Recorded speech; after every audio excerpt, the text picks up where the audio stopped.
Hi, good morning. So ngayon, re-reviewin ko kayo about set and operations. So for example, meron tayong universal set. U is equal to 1, 2, 3, and 4. Lagyan din natin ng 5 para marami sila.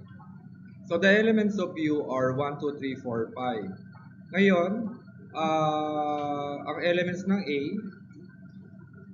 is equal to, let's say, 1 and 2. At ang elements ng B ay 2 and 3. So, for example, kunin natin yung A union of B. Kapag A union of B, ang gagawin nyo lang, so pagsasamahin nyo yung mga elements ng A at saka B, kung ano yung set na hinihingi.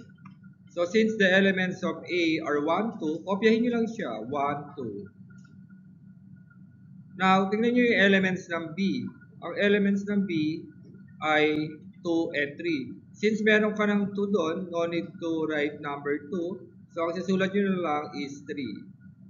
Yan. Yan po yung A union of B. 1, 2, 3. So, madali lang siya, di ba? Another example, intersection naman tayo. Kapag intersection naman, for example, A intersection B, kapag sinabing intersection, ito naman yung common elements na makikita sa dalawang sets, sa A and B. So, tingnan natin yung A at saka B. Ano ba yung common elements dito? So, ang common elements sa kanila, so kung mapapansin nyo, etong 2. So, ang sagot dito ay 2. So, yan po ang A intersection B. Next naman po, hanapin natin yung A complement. Kapag A complement naman, titingnan natin yung elements ng A, tapos refer to the elements of U.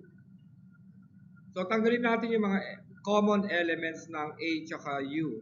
So, ang common sa kanila is 1 and 2. At isulat yung natirang elements sa U. Ang natirang elements sa U ay 3, 4, 5. Therefore, A complement is equal to 3, 4, 5.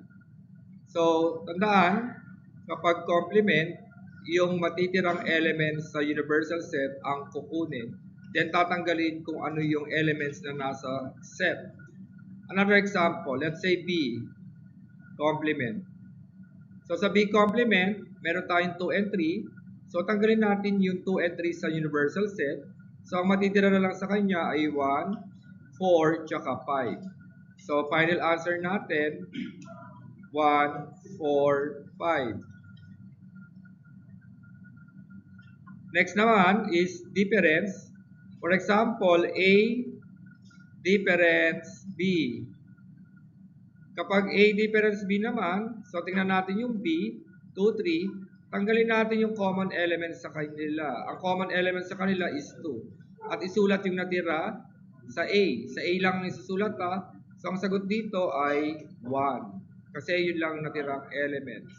So A difference B is equal to 1. Balik na rin naman natin, B difference A equals, so ngayon naman, yung matitirang elements sa B naman. Anong common elements? 2. Ano naman ang natirang elements sa B? 3. Kaya ang sagot dito ay 3. So ganyan lang kadali yung set and operations. Additional pala, kapag sinabing equal set, tandaan nyo palagi, kapag equal set, parehong-pareho yung elements nila. For example, word read, saka word nadir, yung mga letters na ginamit doon, parehong-pareho kaya tinawag na equal set. Samantalang equivalent set naman, ang titingnan nyo yung bilang, yung number of elements. For example, yung ABC, tsaka 1, 2, 3, equivalent set sila. Kasi merong tatlo sa set A na ABC at meron din tatlo sa set B na 1, 2, 3. So, equivalent set sila pero hindi sila equal set. At tatandaan nyo din palagi na lahat ng equal set ay equivalent set.